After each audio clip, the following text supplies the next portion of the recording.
أعوذ بالله من الشيطان الرجيم بسم الله الرحمن الرحيم حميم تنزيل الكتاب من الله العزيز الحكيم إن في السماوات والأرض لآيات للمؤمنين وفي خلقكم وما يبث من دابة آيات لقوم يوقنون واختلاف الليل والنهار وما أنزل الله من السماء من رزق فأحيا به الأرض بعد موتها وتصريف الرياح آيات لقوم يعقلون تلك آيات الله نتلوها عليك بالحق فبأي حديث بعد الله وآياته يؤمنون ويل لكل أفاك أثيم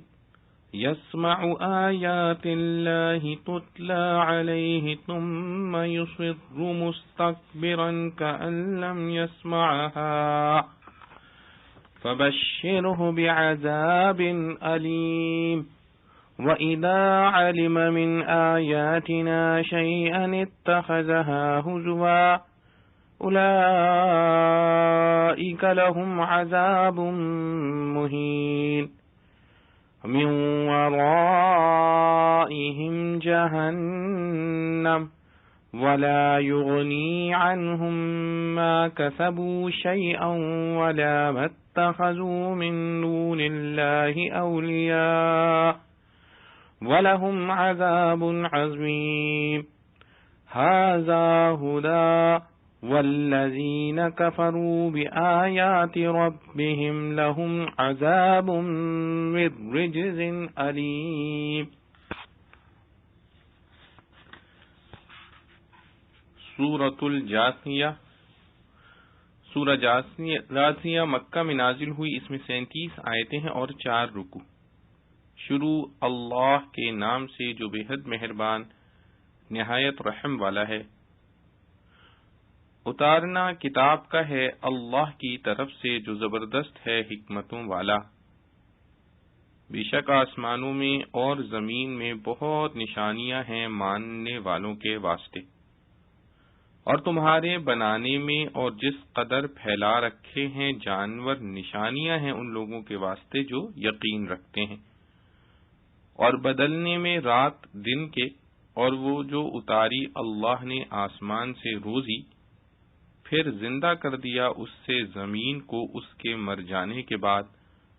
اور بدلنے میں ہواؤں کے نشانیاں ہیں ان لوگوں کے واسطے جو سمجھ سے کام لیتے ہیں. یہ باتیں ہیں اللہ کی ہم سناتے ہیں تجھ کو ٹھیک ٹھیک، پھر کون سی بات کو اللہ اور اس کی باتوں کو چھوڑ کر مانیں گے. خرابی ہے ہر جھوٹے گنہگار کے لیے کہ سنتا ہے باتیں اللہ کی کہ اس کے پاس پڑھی جاتی ہیں پھر ضد کرتا ہے غرور سے گویا سنا ہی نہیں. سو خوشخبری سنا دے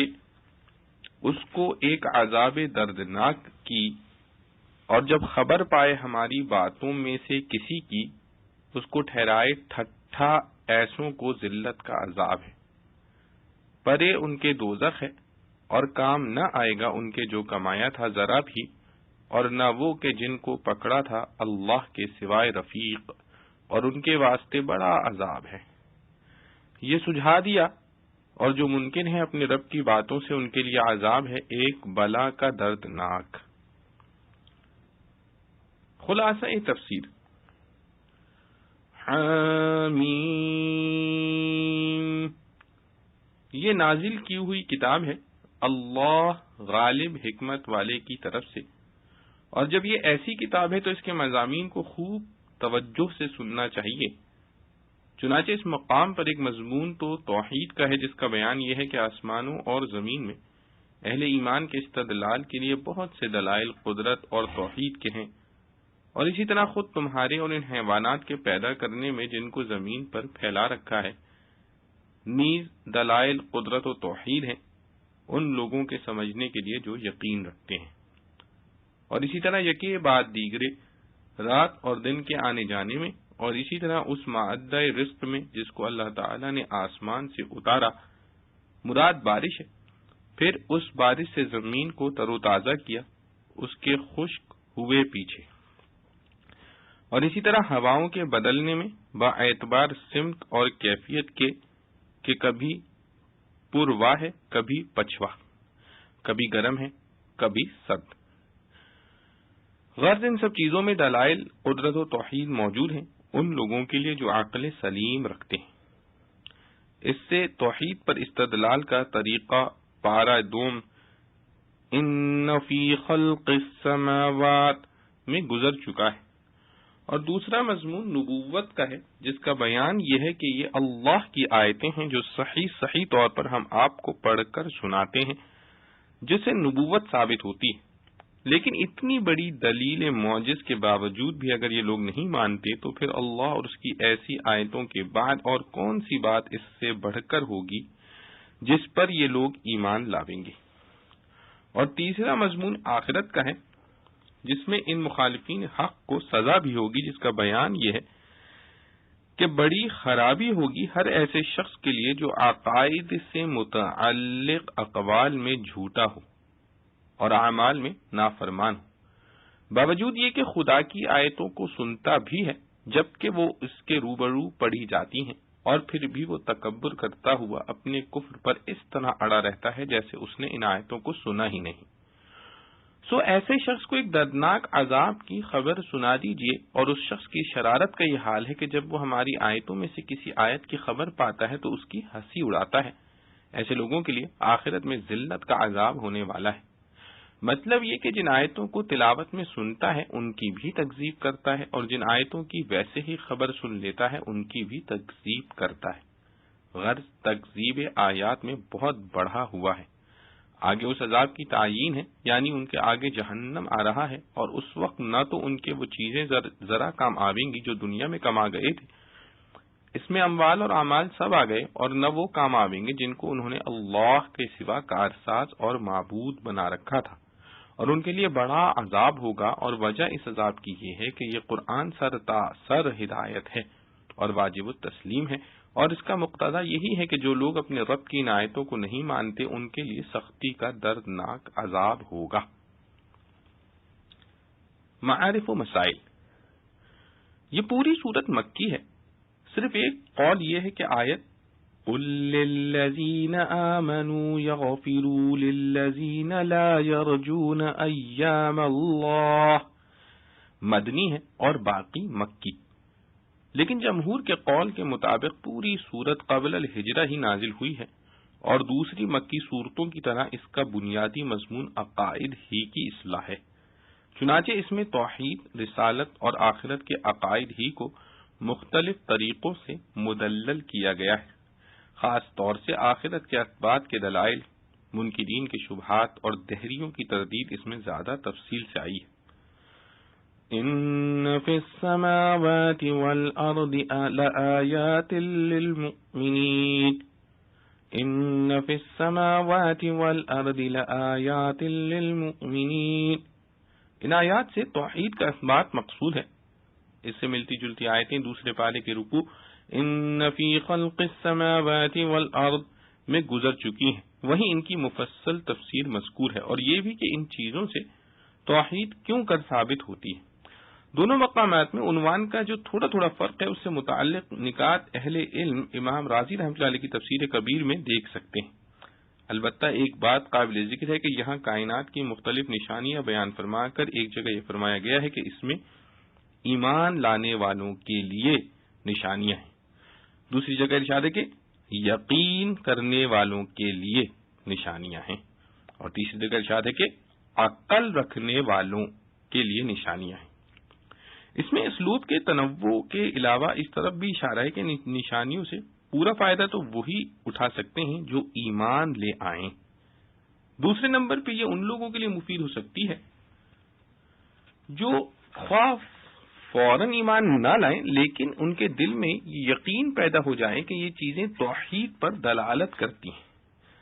توحید پر دلالت کر رہی ہیں، کیونکہ یہ یقین کسی نہ کسی دن ایمان کا سبب بن سکتا ہے۔ اور تیسرے درجے میں ان لوگوں کے لیے مفید ہیں جو خواہ فی الحال نہ مومن ہو نہ یقین رکھنے والے لیکن عقل سلیم رکھتے ہوں اور ان میں بصیرت کے ساتھ غور کریں، کیونکہ عقل و بصیرت کے ساتھ جب بھی ان نشانیوں پر غور کیا جائے گا بالآخر اس سے ایمان و یقین ضرور پیدا ہو کر رہے گا۔ ہاں جو لوگ عقل سلیم نہ رکھتے ہوں یا ان معاملات میں عقل کو تکلیف دینا ہی گوارا نہ کریں، ان کے سامنے ہزار دلائل پیش کر لیجئے، سب ناکافی رہیں گے۔ وَيْلٌ لِّكُلِّ أَفَّاكٍ أَثِيمٍ، بڑی خرابی ہوگی اس شخص کے لیے جو جھوٹا اور نافرمان ہو۔ اس آیت کے شان نزول میں متعدد روایات ہیں۔ بعض سے معلوم ہوتا ہے کہ یہ نضر بن حارث کے بارے میں نازل ہوئی، بعض میں ہے کہ حارث بن کلدہ کے بارے میں، اور بعض کا کہنا ہے کہ اس سے مراد ابو جہل اور اس کے اصحاب ہیں۔ اور در حقیقت قرآنی مفہوم کی تشریح کے لیے کسی ایک شخص کو متعین کرنے کی ضرورت نہیں، کل کا لفظ بتا رہا ہے کہ خواہ نزول آیت کے پس منظر میں یہ تینوں افراد ہوں لیکن مراد ہر وہ شخص ہے جو ان جیسی صفات کا حامل ہو۔ من ورائہم جہنم، وراء کا لفظ عربی میں پیچھے کے لیے زیادہ اور سامنے کے لیے کم استعمال ہوتا ہے، لیکن اکثر مفسرین نے یہاں سامنے کے معنی قرار دیے ہیں۔ چنانچہ خلاصہ تفسیر میں ترجمہ اسی کے مطابق کیا گیا ہے، البتہ بعض مفسرین نے پیچھے کے معنی لیے ہیں اور مطلب یہ قرار دیا ہے کہ دنیا میں جس نخوت و تکبر کے ساتھ زندگی گزار رہے ہیں اس کے پیچھے یعنی بعد میں جہنم آنے والی ہے۔ اللہ الذی سخر لکم البحر لتجری الفلک فیہ بعمرہ ولتبتغوا من فضلہ ولعلکم تشکرون، وسخر لكم ما في السماوات وما في الأرض جميعا منه إن في ذلك لآيات لقوم يتفكرون، قل للذين آمنوا يغفروا للذين لا يرجون أيام الله ليجزي قوما بما كانوا يكسبون، من عمل صالحا فلنفسه ومن أساء فعليها ثم إلى ربكم ترجعون۔ اللہ وہ ہے جس نے بس میں کر دیا تمہارے دریا کو کہ چلیں اس میں جہاز اس کے حکم سے، اور تاکہ تلاش کرو اس کے فضل سے، اور تاکہ تم حق مانو،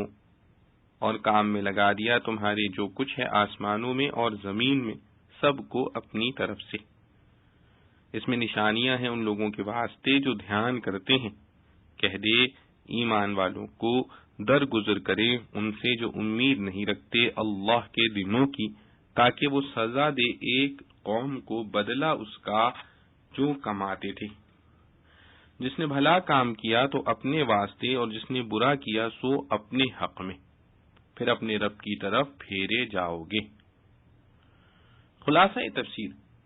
اللہ ہی ہے جس نے تمہارے فائدے کے لیے دریا کو مسخر قدرت بنایا تاکہ اس کے حکم سے اس میں کشتیاں چلیں، اور تاکہ ان کشتیوں میں سفر کر کے تم اس کی روزی تلاش کرو، اور تاکہ وہ روزی حاصل کر کے تم شکر کرو، اور اسی طرح جتنی چیزیں آسمانوں میں ہیں اور جتنی چیزیں زمین میں ہیں ان سب کو اپنی طرف سے یعنی اپنے حکم اور فضل سے مسخر قدرت بنایا تاکہ تمہارے منافع کا سبب ہو۔ بے شک ان باتوں میں ان لوگوں کے لیے دلائل قدرت ہیں جو غور کرتے رہتے ہیں، اور کفار کی شرارتوں پر بعض اوقات مسلمانوں کو غصہ آ جایا کرتا تھا، آگے ان کو درگزر کرنے کا حکم ہے۔ آپ ایمان والوں سے فرما دیجئے کہ ان لوگوں سے درگزر کریں جو خدا تعالی کے معاملات یعنی آخرت کی جزا و سزا کا یقین نہیں رکھتے، تاکہ اللہ تعالیٰ ایک قوم کو یعنی مسلمانوں کو ان کے اس عمل نیک کا اچھا صلہ دے، کیونکہ وہاں کا قاعدہ کلیہ ہے کہ جو شخص نیک کام کرتا ہے سو اپنے ذاتی نفع و ثواب کے لیے کرتا ہے، اور جو شخص برا کام کرتا ہے اس کا وبال اسی پر پڑتا ہے۔ پھر سب نیک اور بد کام کرنے کے بعد تم کو اپنے پروردگار کے پاس لوٹ کر جانا ہے، پس وہاں تم کو تمہارے اچھے اعمال و اخلاق کا بہترین صلہ اور تمہارے مخالفین کو ان کے کفر و معاصی پر بدترین سزا دی جائے گی، لہذا تم کو یہاں درگزر ہی مناسب ہے۔ معارف و مسائل۔ اللہ الذی سخر لکم البحر لتجری الفلک فیہ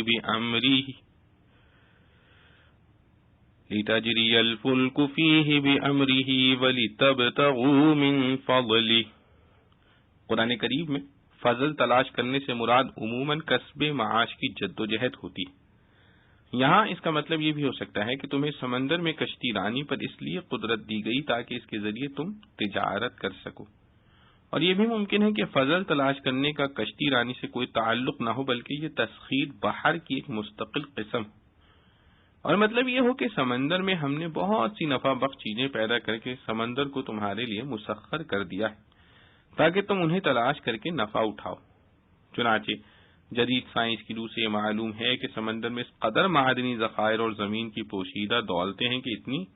خشکی میں بھی نہیں ہیں۔ قل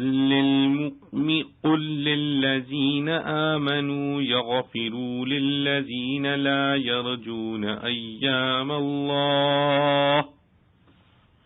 آپ ایمان والوں سے فرما دیجئے کہ ان لوگوں سے درگزر کریں جو خدا تعالی کے معاملات کا یقین نہیں رکھتے۔ اس آیت کے شان نزول میں دو روایتیں ہیں۔ ایک یہ کہ مکہ مکرمہ میں کسی مشرک نے حضرت عمر رضی اللہ عنہ پر دشنام ترازی کی تھی۔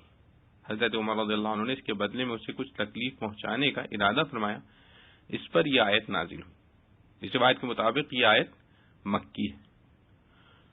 دوسری روایت یہ ہے کہ غزوہ بنو المصطلق کے موقع پر آن حضرت صلی اللہ تعالی علیہ وسلم اور آپ صلی اللہ تعالی علیہ وسلم کے صحابہ کرام رضوان اللہ مجمعین نے مریسی نامی ایک کنویں کے قریب پڑاؤ ڈالا۔ منافقین کا سردار عبداللہ بن ابی بھی مسلمانوں کے لشکر میں شامل تھا۔ اس نے اپنے غلام کو کنویں سے پانی بھرنے کے لیے بھیجا، اسے واپسی میں دیر ہو گئی۔ عبداللہ بن ابی نے وجہ پوچھی تو اس نے کہا کہ حضرت عمر رضی اللہ عنہ کا ایک غلام کنویں کے کنارے پر بیٹھا ہوا تھا، اس نے کسی کو اس وقت تک پانی بھرنے کی اجازت نہیں دی جب تک کہ حضرت صلی اللہ علیہ وسلم اور حضرت ابوبکر صدیق رضی اللہ عنہ کے مشکیزیں نہیں بھر گئے۔ اس پر عبداللہ بن ابی نے کہا کہ ہم پر اور ان لوگوں پر تو وہی مثل صادق آتی ہے، اپنے کتے کو موٹا کرو تو وہ تم کو کھا جائے گا۔ حضرت عمر رضی اللہ عنہ کو اس کی اطلاع ہوئی تو وہ تلوار سنبھال کر عبداللہ بن ابی کی طرف چلے۔ اس پر یہ آیت نازل ہوئی۔ اس روایت کے مطابق یہ آیت مدنی ہے۔ ان روایتوں کی اسنادی تحقیق سے اگر دونوں کی صحت ثابت ہو تو دونوں میں تطبیق اس طرح ہو سکتی ہے کہ دراصل یہ آیت مکہ مکرمہ میں نازل ہو چکی تھی، پھر جب غزوہ بنو المصطلق کے موقع پر اسی سے ملتا جلتا واقعہ پیش آیا تو حضرت صلی اللہ علیہ وسلم نے اس آیت کو اس موقع پر بھی تلاوت فرما کر واقعے کو اس پر بھی منطبق فرمایا۔ اور شان نزول کی روایات میں ایسا بکثرت ہوا ہے، یا پھر یہ بھی ممکن ہے کہ حضرت جبرائیل علیہ السلام یاد دہانی کے لیے غزوہ بنو المصطلق کے واقعے میں دوبارہ یہ آیت لے کر آئے ہوں کہ یہ موقع اس آیت پر عمل کرنے کا ہے۔ اصول تفسیر کی اصطلاح میں اسے نزول مکرر کہا جاتا ہے، اور آیت میں ایام اللہ کے لفظ سے مراد بیشتر مفسرین کے نزدیک اللہ تعالی کے وہ معاملات ہیں جو وہ آخرت میں انسانوں کے ساتھ کرے گا، یعنی جزا و سزا، کیونکہ ایام کا لفظ واقعات و معاملات کے معنی میں عربی میں بکثرت استعمال ہوتا ہے۔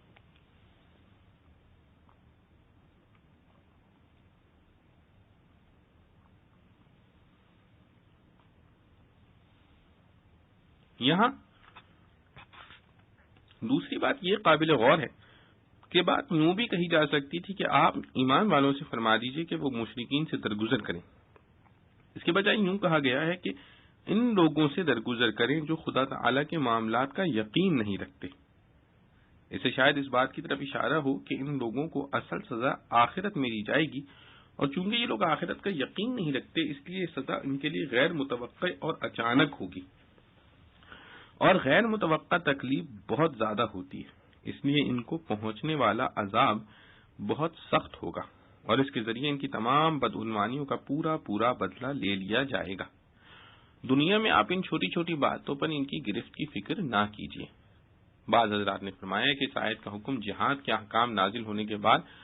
منسوخ ہو گیا، لیکن بیشتر محقق مفسرین کا کہنا ہے کہ آیت کا جہاد کے حکم سے کوئی تعلق نہیں. یہ تو عام معاشرت میں چھوٹی چھوٹی باتوں کا انتقام نہ لینے کی تعلیم ہے جو ہر زمانے کے لیے عام ہے، اور آج بھی اس کا حکم باقی ہے، لہذا اسے منسوخ قرار دینا درست نہیں.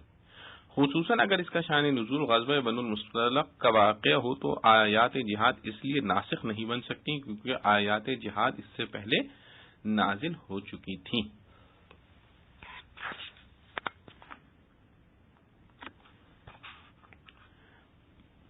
وَلَقَدْ آتَيْنَا بَنِي إِسْرَائِيلَ الْكِتَابَ وَالْحُكْمَ وَالنُّبُوَّةَ وَرَزَقْنَاهُم مِّنَ الطَّيِّبَاتِ وَفَضَّلْنَاهُمْ عَلَى الْعَالَمِينَ وَآتَيْنَاهُم بَيِّنَاتٍ مِّنَ الْأَمْرِ فَمَا اخْتَلَفُوا إِلَّا مِن بَعْدِ مَا جَاءَهُمُ الْعِلْمُ بَغْيًا بَيْنَهُمْ إِنَّ رَبَّكَ يَقْضِي بَيْنَهُمْ يَوْمَ الْقِيَامَةِ فِيمَا كَانُوا فِيهِ يَخْتَلِفُونَ ثُمَّ جَعَلْنَاكَ عَلَى شَرِيعَةٍ مِّنَ الْأَمْرِ فَاتَّبِعْهَا وَلَا تَتَّبِعْ أَهْوَاءَ الَّذِينَ لَا يَعْلَمُونَ إِنَّهُمْ لَن يُغْنُوا عَنكَ مِنَ اللَّهِ شَيْئًا وَإِنَّ الظَّالِمِينَ بَعْضُهُمْ أَوْلِيَاءُ بَعْضٍ وَاللَّهُ وَلِيُّ الْمُتَّقِينَ هَذَا بَصَائِرُ لِلنَّاسِ وَهُدًى وَرَحْمَةٌ لِقَوْمٍ يُوقِنُونَ.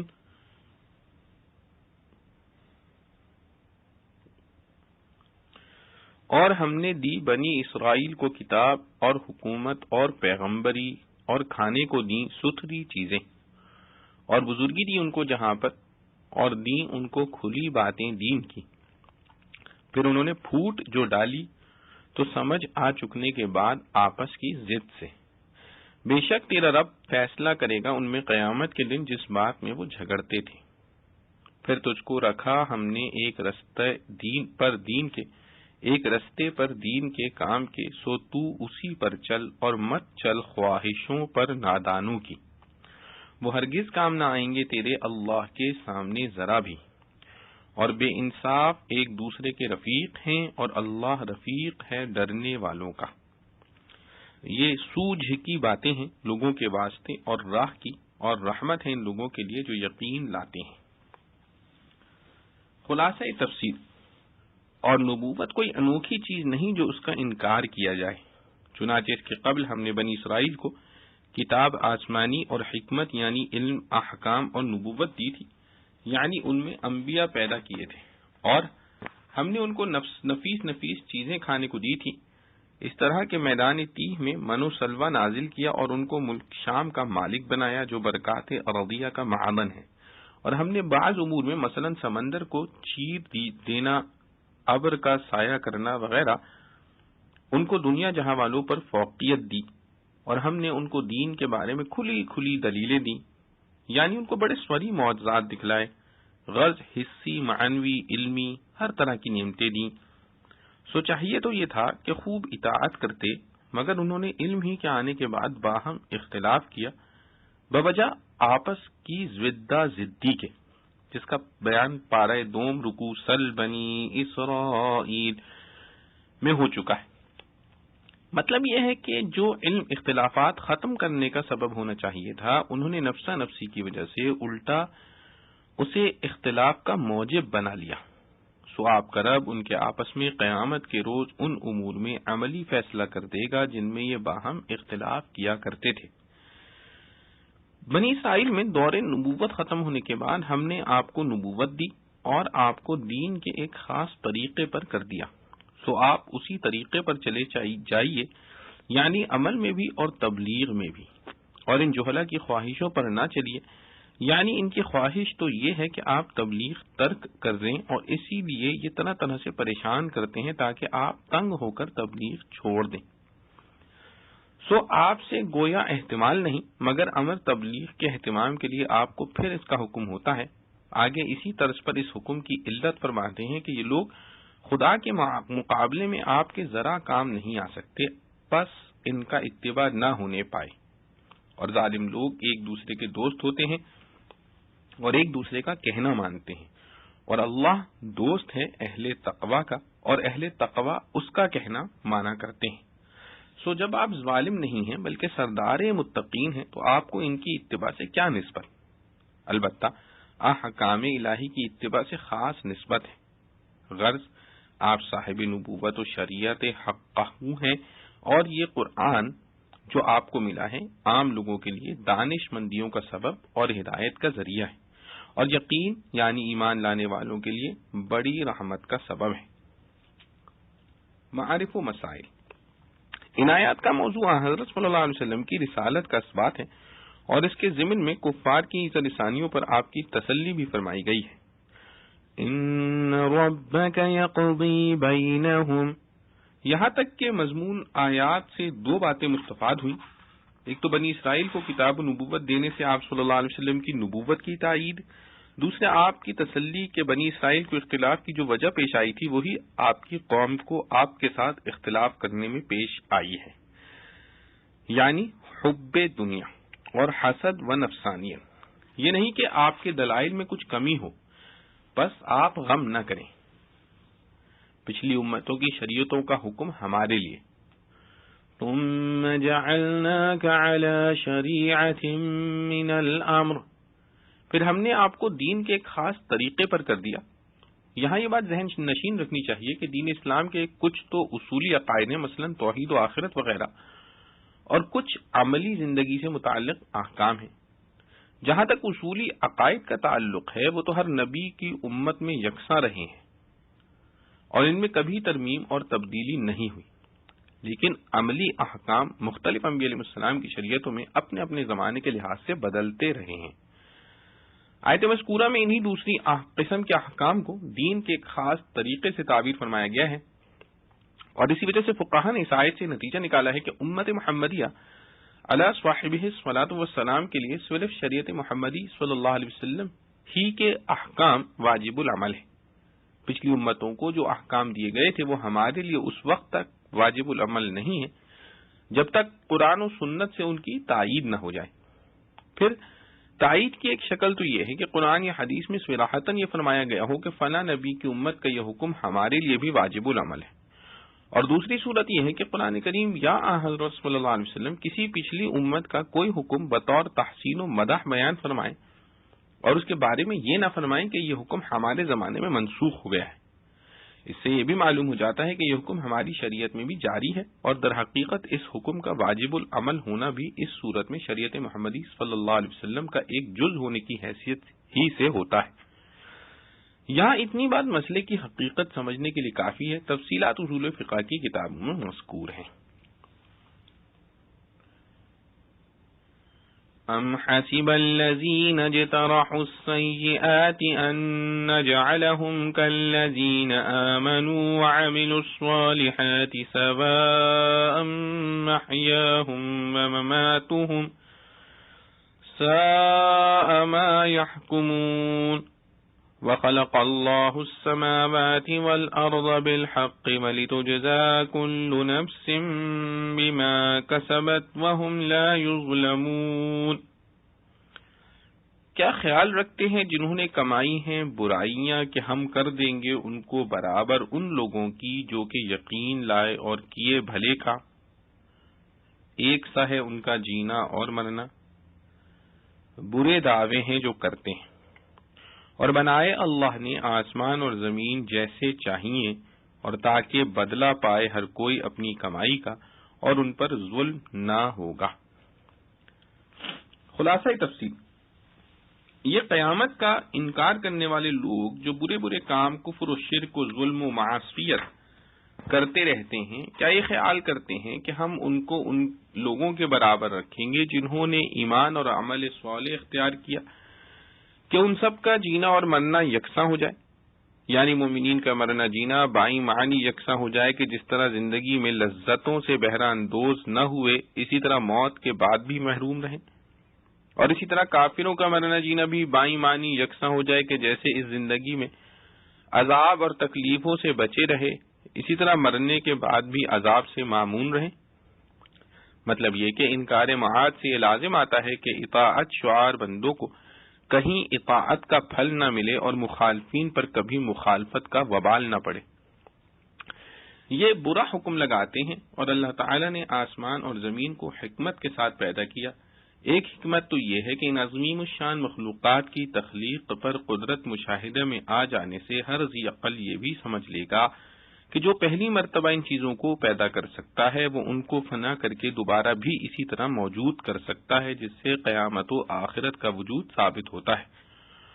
اور دوسری حکمت یہ ہے کہ تاکہ ہر شخص کو اس کے کیے کا بدلہ دیا جائے، اور یہ سب جانتے ہیں کہ دنیا میں پورا بدلہ ہے نہیں، اس لیے آخرت کا ہونا ضروری ہو گیا، اور اس بدلے میں ان پر ظلم نہ کیا جائے گا۔ معارف و مسائل، عالم آخرت اور اس میں جزا و سزا عقلاً ضروری ہے۔ مذکورہ دو آیتوں میں سے پہلی آیت کا حاصل ایک عقلی استدلال ہے روز جزا کے ضروری ہونے پر۔ وہ یہ ہے کہ یہ بات تو ہر شخص کے مشاہدے میں ہے، کسی کو اس سے انکار کی گنجائش نہیں کہ دنیا میں اچھے برے اعمال کا بدلہ پورا نہیں ملتا، بلکہ عام طور سے کفار فجار دولت دنیا اور عیش و عشرت میں زندگی گزارتے ہیں، اور اللہ کے اطاعت شعار بندے فقر و فاقہ اور مصائب و آفات میں مبتلا رہتے ہیں۔ اول تو دنیا میں بد کردار مجرموں کے جرم کا علم ہی اکثر نہیں ہوتا، علم بھی ہو گیا تو اکثر پکڑے نہیں جاتے، کبھی پکڑے بھی گئے تو حلال حرام جھوٹ سچ کی پرواہ کیے بغیر سزا سے بچنے کے راستے ڈھونڈ لیتے ہیں، اور سینکڑوں میں کسی ایک کو سزا ہو بھی گئی تو وہ بھی اس کے عمل کی پوری سزا نہیں ہوتی۔ اس طرح خدا تعالی کے باغی اپنی خواہشات کے پیرو اس دنیا کی زندگی میں دن دناتے پھرتے رہتے ہیں، اور بیچارے مومن پابند شریعت بہت سی دولت اور لذتوں کو تو حرام سمجھ کر چھوڑ دیتے ہیں، اور مصائب و آفات سے بچنے کے لیے بھی صرف جائز طریقے اختیار کرتے ہیں، اس لیے دنیا میں ان کا بڑی راحتوں اور لذتوں سے محروم رہنا ظاہر ہے۔ اور جب یہ معلوم ہو گیا کہ اس دنیا میں اعمال کی پوری جزا نہیں ملتی، تو اب اگر اس دنیا کے بعد دوسرا عالم آخرت اور اس میں دوبارہ زندگی اور جزا و سزا کا نفاذ نہ ہو، تو پھر دنیا میں کسی چوری ڈاکے زنا قتل وغیرہ کو جرم کہنا حماقت کے سوا کیا ہے؟ یہ لوگ تو اکثر دنیا میں بڑی کامیاب زندگی گزارتے ہیں۔ ایک چور ڈاکو رات بھر میں اتنی دولت حاصل کر لیتا ہے جو ایک گریجویٹ سالوں کی ملازمت اور محنت سے حاصل نہیں کر سکتا۔ تو اگر آخرت اور اس کا حساب کتاب کچھ نہ ہو تو اس چور ڈاکو کو اس شریف گریجویٹ سے بہتر اور افضل کہنا پڑے گا، اور کوئی ذی عقل گوارا نہیں کر سکتا۔ رہا یہ کہنا کہ ان لوگوں پر دنیا میں سخت سزائیں ہر حکومت میں مقرر ہیں، مگر آج کل کا تجربہ یہ بتلا رہا ہے کہ مجرم صرف وہ پکڑا جاتا ہے جو بے وقوف ہو۔ ہوشیار عادی مجرم کے لیے سزا سے بچنے کے راستے کھلے ہوئے ہیں، ایک رشوت ہی کا چور دروازہ ان کے فرار کے لیے کافی ہے۔ خلاصہ یہ ہے کہ یا تو یہ تسلیم کیا جائے کہ دنیا میں کوئی بھلائی برائی نیکی بدی کوئی چیز نہیں، اپنا مطلب جس طرح حاصل ہو وہ عین ثواب ہے، مگر اس کا دنیا میں کوئی قائل نہیں، اور جب نیکی بدی کا امتیاز تسلیم کیا جائے تو پھر دونوں کا انجام برابر رہے، بلکہ بد اور مجرم نیک سے زیادہ آرام میں رہے، اس کی برابر کوئی ظلم نہیں ہو سکتا۔ اسی کو قرآن کریم کی آیت مذکورہ میں فرمایا کہ کیا تم یہ چاہتے ہو کہ مجرم اور غیر مجرم دونوں کو دنیا و آخرت میں برابر کر دیا جائے؟ سواء محیاہم ومماتہم، یہ نہایت احمقانہ فیصلہ ہے۔ جبکہ دنیا میں نیکی بدی کی جزا سزا پوری نہیں ملتی، تو آخرت کی دوسری زندگی اور اس میں جزا سزا ہونا لازمی ہے۔ دوسری آیت میں بھی اسی مضمون کی تکمیل کے لیے فرمایا گیا وَلِتُجْزَىٰ كُلُّ نَفْسٍ بِمَا كَسَبَتْ وَهُمْ لَا يُظْلَمُونَ، یعنی ظلم و جور کے مٹانے اور انصاف قائم کرنے کے لیے روز جزا ہونا ضروری ہے۔ رہا یہ شبہ کہ دنیا ہی میں ہر عمل کا بدلہ اچھا یا برا کیوں نہ نمٹا دیا گیا، یہ اس حکمت تکوینی کے خلاف ہے کہ اس عالم کو حق تعالی نے دار العمل اور دار الامتحان بنایا ہے، دار الجزا نہیں بنایا۔ واللہ اعلم۔ أفرأيت من اتخذ إلهه هواه وأضله الله على علم وختم على سمعه وقلبه وجعل على بصره غشاوة فمن يهديه من بعد الله أفلا تذكرون وقالوا ما هي إلا حياتنا الدنيا نموت ونحيا وما يهلكنا إلا الدهر وما لهم بذلك من علم إن هم إلا يظنون وَإِذَا تُتْلَى عَلَيْهِمْ آيَاتُنَا بَيِّنَاتٍ مَا كَانَ حُجَّتَهُمْ إِلَّا أَن قَالُوا ائْتُوا بِآبَائِنَا إِن كُنتُمْ صَادِقِينَ قُلِ اللَّهُ يُحْيِيكُمْ ثُمَّ يُمِيتُكُمْ ثُمَّ يَجْمَعُكُمْ إِلَى يَوْمِ الْقِيَامَةِ لَا رَيْبَ فِيهِ وَلَكِنَّ أَكْثَرَ النَّاسِ لَا يَعْلَمُونَ۔ بھلا دیکھ تو جس نے ٹھہرا لیا اپنا حاکم اپنی خواہش کو اور راہ سے بچلا دیا اس کو اللہ نے جانتا بوجھتا اور مہر لگا دی اس کے کان پر اور دل پر اور ڈال دی اس کی آنکھ پر اندھیری، پھر کون راہ پر لائے اس کو اللہ کے سوائے؟ سو کیا تم غور نہیں کرتے؟ اور کہتے ہیں اور کچھ نہیں، بس یہی ہے ہمارا جینا دنیا کا، ہم مرتے ہیں اور جیتے ہیں، اور ہم جو مرتے ہیں سو زمانے سے، اور ان کو کچھ خبر نہیں اس کی، محض اٹکلیں دوڑاتے ہیں۔ اور جب سنائی جائیں ان کو ہماری آیتیں کھلی کھلی اور کچھ دلیل نہیں ان کی مگر یہی کہ کہتے ہیں لے آؤ ہمارے باپ دادوں کو اگر تم سچے ہو۔ تو کہہ کہ اللہ ہی جلاتا ہے تم کو، پھر مارے گا تم کو، پھر اکٹھا کرے گا تم کو قیامت کے دن تک، اس میں کچھ شک نہیں، پر بہت لوگ نہیں سمجھتے۔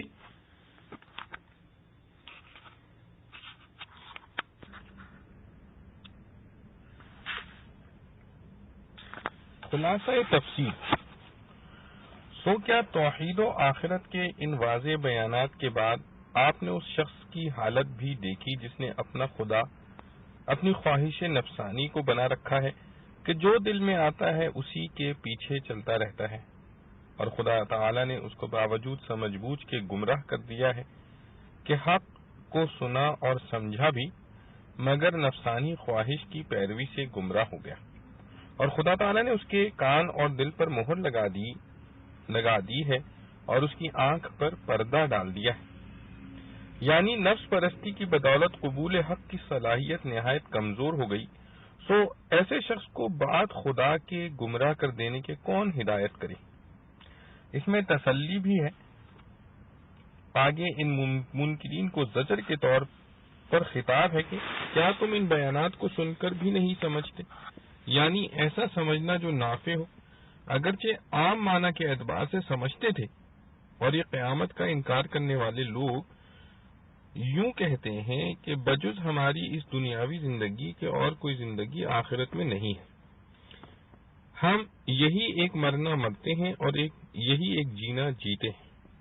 مقصود یہ کہ موت کی طرح زندگی بھی دنیا ہی کے ساتھ خاص ہے، اور ہم کو صرف زمانے کی گردش سے موت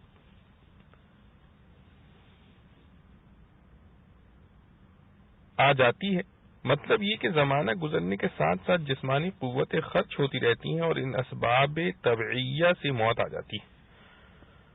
اور اسی طرح حیات کا سبب بھی امور طبعیہ ہے۔ پس جب موت و حیات اسباب طبعیہ کے تابع ہیں اور اسباب طبعیہ آخرت کی زندگی کا تقاضا نہیں کرتے تو آخرت کی زندگی نہ ہوگی، اور ان لوگوں کے پاس اس پر کوئی دلیل نہیں ہے، محض اٹکل سے ہانک رہے ہیں۔ یعنی اخروی زندگی کی نفی پر کوئی دلیل نہیں اور نہ اہل حق کی دلیل کا وہ کچھ جواب دے سکتے ہیں۔ چنانچہ جس وقت اس بارے میں ان کے سامنے ہماری کھلی کھلی آیتیں پڑھی جاتی ہیں جو مطلوب ثابت کرنے کے لیے کافی ہیں، تو ان کا اس پر بجز اس کے اور کوئی جواب نہیں ہوتا کہ کہتے ہیں کہ ہمارے باپ دادوں کو زندہ کر کے سامنے لے آؤ اگر تم اس دعوے میں سچے ہو، اور اس جواب کے سوا اور جواب نہیں دے سکتے۔ مثلا یہ کہ کسی دلیل عقلی سے اس کا عقلاً محال ہونا ثابت کر دیتے۔ آپ ان کے جواب میں یوں کہہ دیجئے کہ اللہ تعالیٰ تم کو جب تک چاہتا ہے زندہ رکھتا ہے، پھر جب چاہے گا تم کو موت دے گا، پھر قیامت کے دن جس کے وقوع میں ذرا شک نہیں تم کو زندہ کر کے جمع کرے گا۔ پس دعویٰ اس روز میں زندہ کرنے کا ہے، اور دنیا میں مردوں کو زندہ نہ کرنے سے اس روز میں زندہ نہ کرنے کی نفی لازم نہیں آتی، لیکن اکثر لوگ نہیں سمجھتے اور بلا دلیل حق کا انکار کرتے ہیں۔ معارف و مسائل۔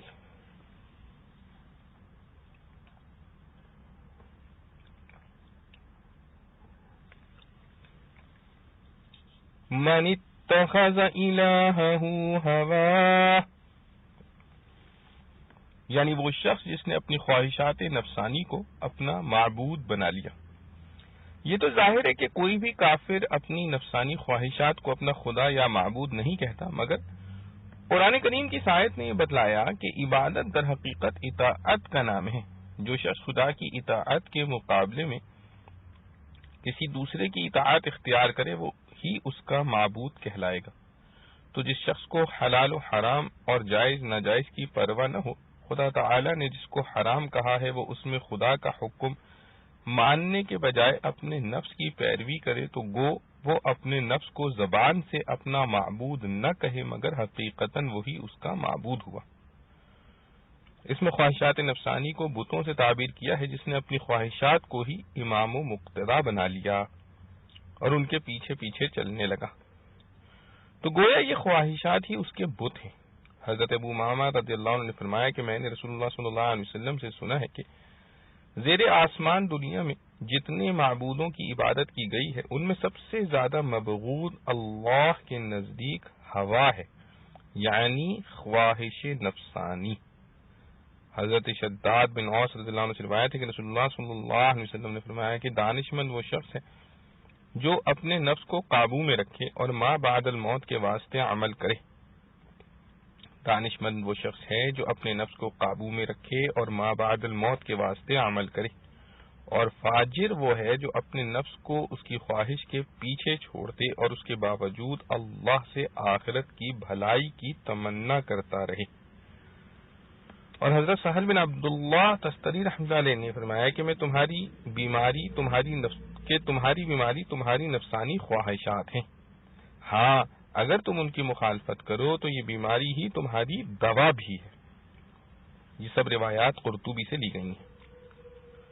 وَمَا يُهْلِكُنَا إِلَّا الدَّهْرُ، لفظ دہر دراصل اس تمام مدت کے مجموعے کا نام ہے جو اس عالم کی ابتدا سے انتہا تک ہے، اور کبھی بہت بڑی مدت کو بھی دہر کہہ دیا جاتا ہے۔ کفار نے ایک قول بطور دلیل کے پیش کیا ہے کہ ہماری موت و حیات کا خدا کے حکم و مشیت سے کوئی تعلق نہیں، بلکہ اسباب طبیعیہ کی تابع ہے، جس کا مشاہدہ موت کے متعلق تو سب کرتے ہیں کہ اعضائے انسانی اور اس کی قوت استعمال کے سبب گھٹتی رہتی ہیں، اور ایک زمانہ دراز گزر جانے کے بعد وہ بالکل معطل ہو جاتی ہیں۔ اسی کا نام موت ہے۔ اسی پر حیات کو بھی قیاس کر لو کہ وہ بھی کسی خدائی حکم سے نہیں بلکہ معدے کی طبعی حرکتوں سے حاصل ہوتی ہے۔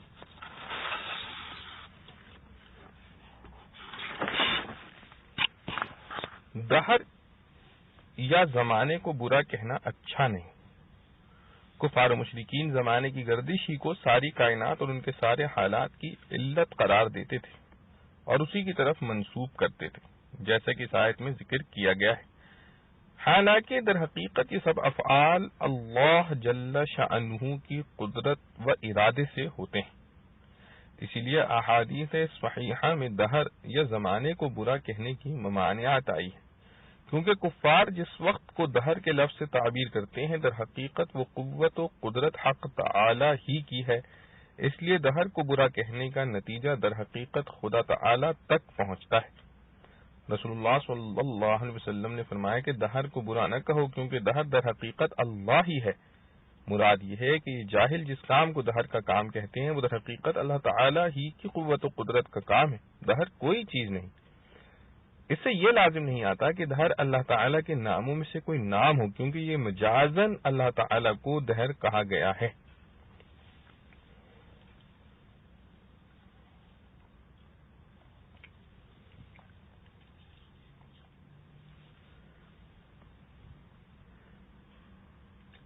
وَلِلَّهِ مُلْكُ السَّمَاوَاتِ وَالْأَرْضِ وَيَوْمَ تَقُومُ السَّاعَةُ يَوْمَئِذٍ يَخْسَرُ الْمُبْطِلُونَ وَتَرَى كُلَّ أُمَّةٍ جَاثِيَةً كُلُّ أُمَّةٍ تُدْعَى إِلَى كِتَابِهَا الْيَوْمَ تُجْزَوْنَ مَا كُنتُمْ تَعْمَلُونَ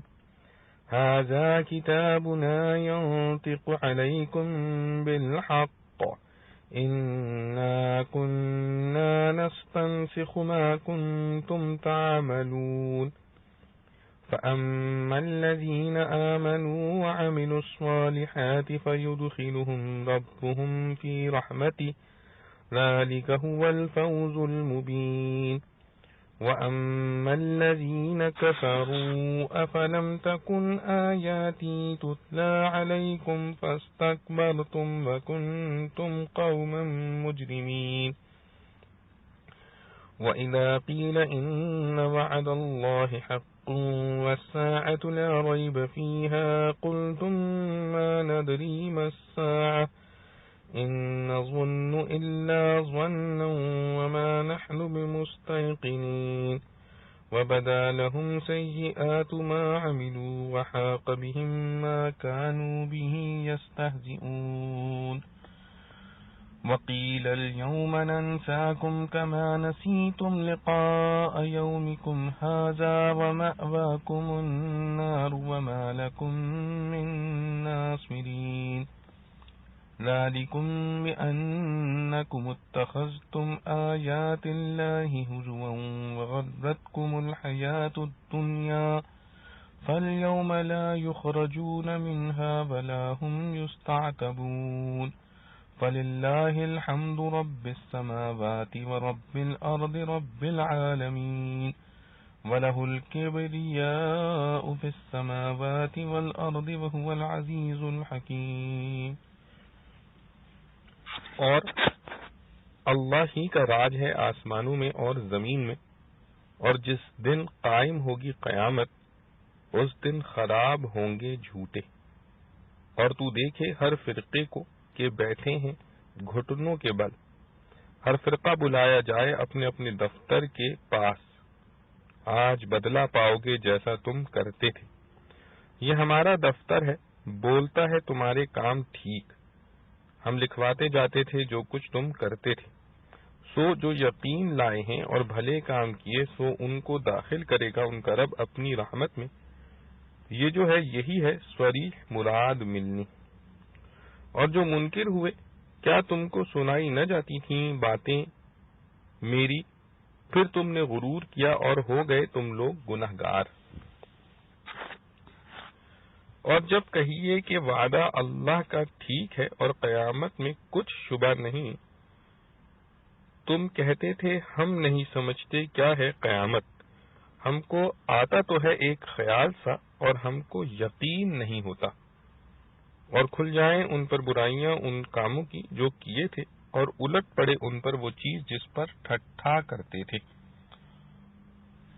اور حکم ہوگا کہ آج ہم تم کو بھلا دیں گے جیسے تم نے بھلا دیا تھا اپنے اس دن کی ملاقات کو، اور گھر تمہارا دوزخ ہے اور کوئی نہیں تمہارا پروردگار۔ یہ تم پر اس واسطے کہ تم نے پکڑا اللہ کی باتوں کو ٹھٹھا اور بہکے رہے دنیا کی زندگانی پر، سو آج نہ ان کو نکالنا منظور ہے وہاں سے اور نہ ان سے مطلوب ہے توبہ۔ سو اللہ ہی کے واسطے ہے سب خوبی، جو رب ہے آسمانوں کا اور رب ہے زمین کا، رب سارے جہاں کا۔ اور اسی کے لیے برائی ہے آسمانوں میں اور زمین میں، اور وہی ہے زبردست حکمت والا۔ خلاصہ تفسیر، اور اوپر جو کہا گیا ہے کہ اللہ تعالی تم کو جمع کرے گا، تو اس کو کچھ مشکل نہ سمجھا جائے، کیونکہ اللہ ہی کی سلطنت ہے آسمانوں میں اور زمین میں، وہ جو چاہے تصرف کرے، پس تمہیں موت کے بعد زندہ کر کے جمع کرنا بھی اس کے لیے کوئی مشکل نہیں۔ اور جس روز قیامت قائم ہوگی اس روز اہل باطل خسارے میں پڑیں گے، اور آپ اس روز ہر فرقے کو دیکھیں گے کہ مارے خوف کے زانوں کے بل گر پڑیں گے۔ ہر فرقہ اپنے نامہ اعمال میں لکھے ہوئے اعمال کے حساب کی طرف بلایا جائے گا۔ یہ مطلب ہے نامہ اعمال کی طرف بلانے کا، ورنہ نامہ اعمال تو خود ان کے پاس ہوں گے، اور ان سے کہا جائے گا کہ آج تم کو تمہارے کیے کا بدلہ ملے گا، اور کہا جائے گا کہ یہ نامہ اعمال ہمارا لکھایا ہوا دفتر ہے جو تمہارے مقابلے میں ٹھیک ٹھیک بول رہا ہے، یعنی تمہارے اعمال کو ظاہر کر رہا ہے، اور ہم دنیا میں تمہارے سب اعمال کو فرشتوں سے لکھواتے جاتے تھے، اور یہ انہی کا مجموعہ ہے۔ سو حساب کے بعد فیصلہ یہ ہوگا کہ جو لوگ ایمان لائے تھے اور انہوں نے اچھے کام کیے تھے تو ان کو ان کا رب اپنی رحمت میں داخل کرے گا، اور یہ صریح کامیابی ہے۔ اور جو لوگ کافر تھے ان سے کہا جائے گا کہ کیا میری آیتیں تم کو پڑھ کر نہیں سنائی جاتی تھیں؟ سو تم نے ان کے قبول کرنے سے تکبر کیا تھا، اور اس وجہ سے تم بڑے مجرم تھے، اور تمہارا یہ حال تھا کہ جب تم سے کہا جاتا تھا کہ اللہ کا وعدہ دوبارہ زندہ کر کے جزا و سزا دینے کا حق ہے اور قیامت میں کوئی شک نہیں ہے، تو تم نہایت بے پرواہی سے کہا کرتے تھے کہ ہم نہیں جانتے قیامت کیا چیز ہے۔ صرف سننے سنانے سے محض ایک خیال سا تو ہم کو بھی ہوتا ہے، اور ہم کو اس کا یقین نہیں، اور اس وقت ان پر اپنے تمام برے اعمال ظاہر ہو جائیں گے، اور جس عذاب کے ساتھ وہ استہزاء کیا کرتے تھے وہ ان کو آ گھیرے گا، اور ان سے کہا جائے گا کہ آج ہم تم کو بھلائے دیتے ہیں، یعنی رحمت سے محروم کیے دیتے ہیں، جس کو بھلانا مجازن کہہ دیا۔ جیسے تم نے اپنے اس دن کے آنے کو بھلا رکھا تھا، اور آج سے تمہارا ٹھکانہ جہنم ہے اور کوئی تمہارا مددگار نہیں۔ یہ سزا اس وجہ سے ہے کہ تم نے خدا تعالی کی آیتوں کی ہنسی اڑائی تھی، اور تم کو دنیاوی زندگی نے دھوکے میں ڈال رکھا تھا کہ اس میں مشغول ہو کر آخرت سے بالکل غافل بلکہ منکر ہو گئے تھے۔ سو آج یہ لوگ نہ تو دوزخ سے نکالے جائیں گے اور نہ ان سے خدا کی خفگی کا تدارک چاہا جائے گا، یعنی اس کا موقع نہ دیا جائے گا کہ توبہ کر کے خدا کو راضی کر لیں۔ جب یہ تمام مضامین سن لیے تو ان سے یہ بھی سمجھ میں آ گیا کہ تمام خوبیاں اللہ ہی کے لیے ثابت ہیں، جو پروردگار ہے آسمانوں کا اور پروردگار ہے زمین کا، اور آسمان و زمین ہی کی کیا تخصیص ہے، وہ تو پروردگار ہے تمام عالم کا، اور اسی کو بڑائی ہے جس کا ظہور آثار و علامات سے آسمان و زمین میں ہو رہا ہے، اور وہی زبردست حکمت والا ہے۔ معارف و مسائل۔ وَتَرَى كُلَّ أُمَّةٍ جَاثِيَةً دسوں سے مشتق ہے، جس کے معنی گھٹنوں کے بل بیٹھنے کے ہیں، اور حضرت سفیان رحمۃ اللہ نے فرمایا دسو اس طرح بیٹھنے کو کہتے ہیں کہ جس میں زمین پر صرف گھٹنے اور پاؤں کے پنجے ٹک جائیں۔ اس طرح کی نشست ہول اور خوف کی وجہ سے ہوگی، اور ظاہر کل امتن کے لفظ سے یہ ہے کہ یہ صورت خوف تمام اہل معاشر، مومن، کافر، نیک و بد سب کو پیش آئے گی۔ اور بعض دوسری آیات اور روایات میں جو محشر کے خوف و فضا سے انبیاء و صلحاء کو مستثنی قرار دیا گیا ہے یہ اس کے منافی نہیں، کیونکہ ممکن ہے کہ یہ دہشت و خوف تھوڑی مدت کے لیے انبیاء و صلحاء پر بھی طاری ہو، مگر تھوڑی دیر قلیل ہونے کی بنا پر اس کو نہ ہونے کے حکم میں رکھا گیا۔ اور یہ بھی ہو سکتا ہے کہ کل امت سے مراد عام اہل محشر نہ ہو بلکہ اکثر مراد ہو، جیسا کہ لفظ کل بعض اوقات اکثر کے لیے بولا جاتا ہے۔ اور بعض حضرات مفسرین نے جاثیہ کے معنی ایسی نشست کے کیے ہیں جیسے نماز میں ہوتی ہے، پھر وہ اشکال خود ہی ختم ہو جاتا ہے، کیونکہ یہ نشست خوف کی نہیں ادب کی نشست ہے۔ کل امت تدعى الى کتابها، کتاب سے مراد اس جگہ اکثر مفسرین کے نزدیک وہ نامہ اعمال ہے جو فرشتے دنیا میں لکھتے رہے تھے، اور اب محشر میں یہ صحائف اعمال اڑا دیے جائیں گے، ہر ایک آدمی کا نامہ اعمال اس کے ہاتھ میں پہنچ جائے گا، اور اسے کہا جائے گا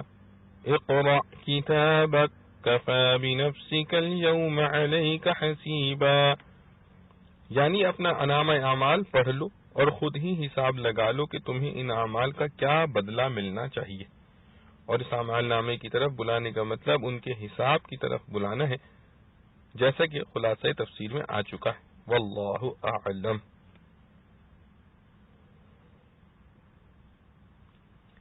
اللہ رب العزت سے دعا ہے کہ جو کچھ پڑھا سنا گیا ہمیں اس پر عمل کرنے کی توفیق نصیب فرمائے۔